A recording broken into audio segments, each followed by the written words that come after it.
The sun burned fiercely that afternoon, turning the city into a maze of glass and fire.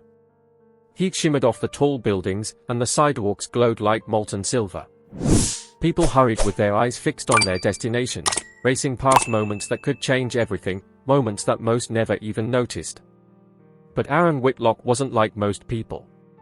Today was supposed to be the beginning of his new life, a dream job interview he had fought months to secure.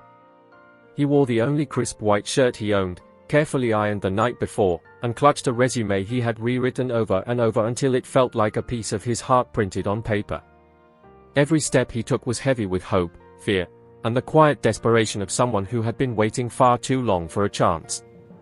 But fate does not always whisper before it knocks.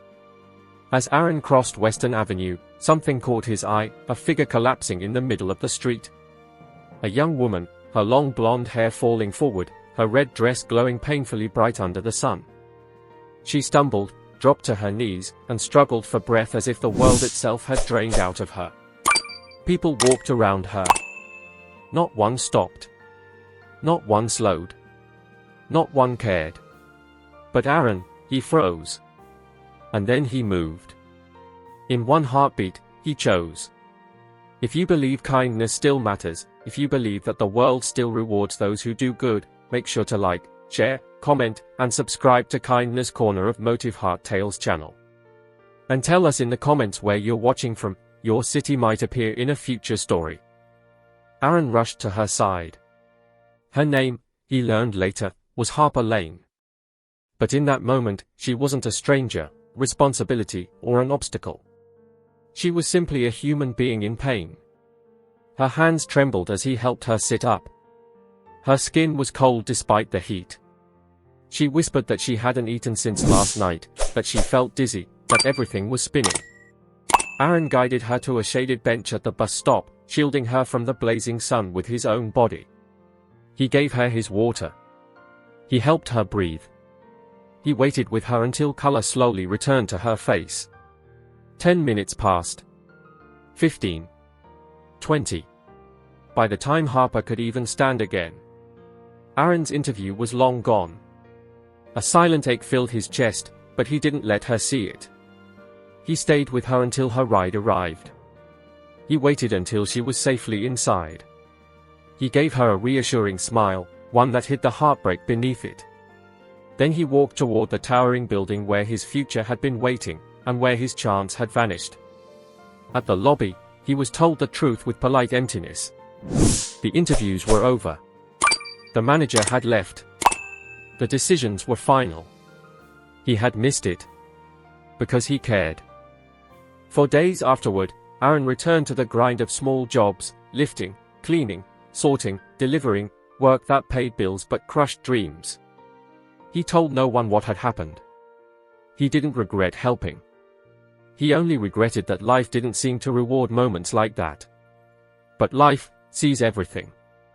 One Thursday morning, after finishing a long delivery shift, Aaron's phone buzzed with a call from a woman named Celeste Rayner.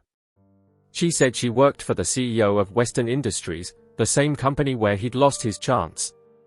She asked him to come in immediately. Not for an interview. For a meeting personally requested by the CEO. Confusion wrapped around him. What could they possibly want now?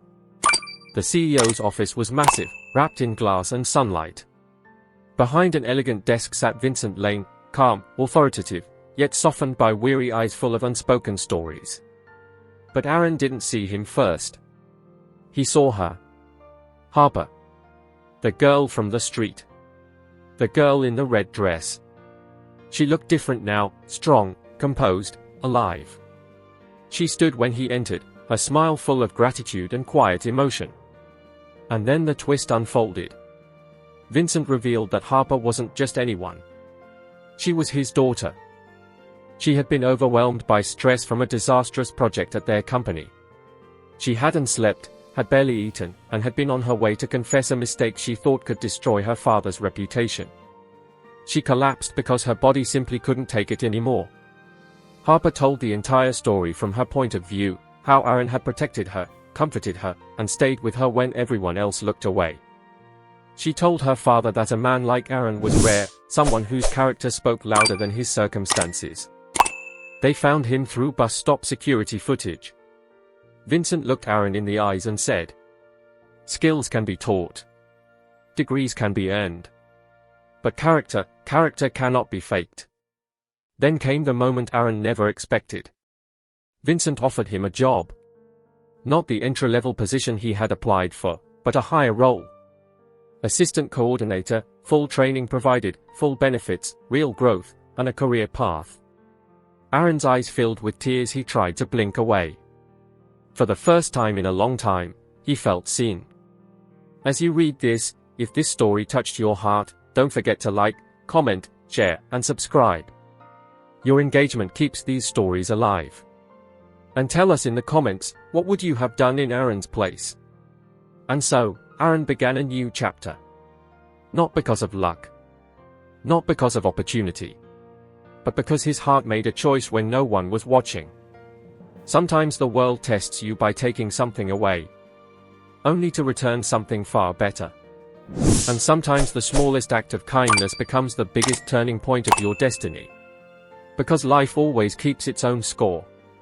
And kindness always wins in the end.